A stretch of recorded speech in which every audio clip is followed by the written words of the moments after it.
Many people don't like graveyards. Death is not easy to think about or to talk about. But it's important because the truth is that every single one of us at some point in our lives will have to face the reality of death.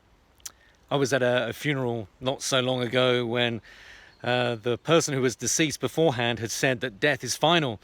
There is nothing after the grave, and as a consequence, that funeral service was desperate. It was full of this heavy sense of hopelessness.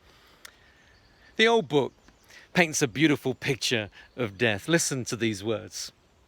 But we do not want you to be uninformed, brothers, about those who are asleep, that you may not grieve as others do who have no hope.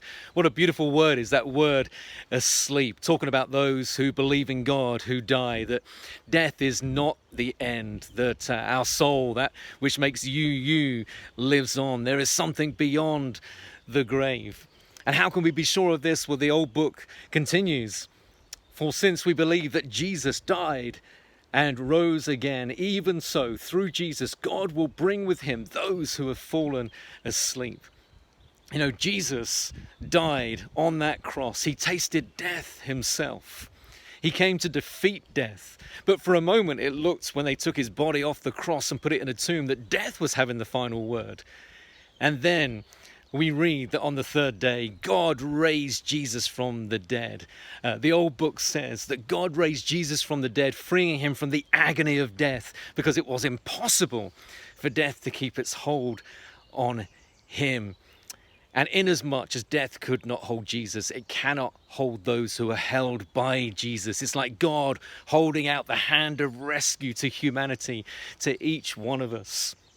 My question as we look at the old book is, are you taking hold of God's hand? Are you trusting in Jesus for your life and also for your death?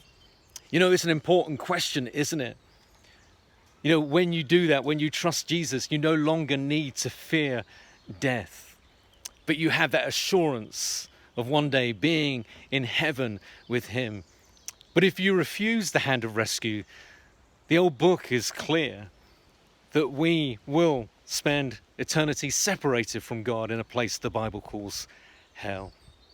As somebody once said, and this is the important question, when you were born, you were crying while everyone else was laughing. But the question is, when you die, will you be laughing while everyone else is crying? 2, 3, 4.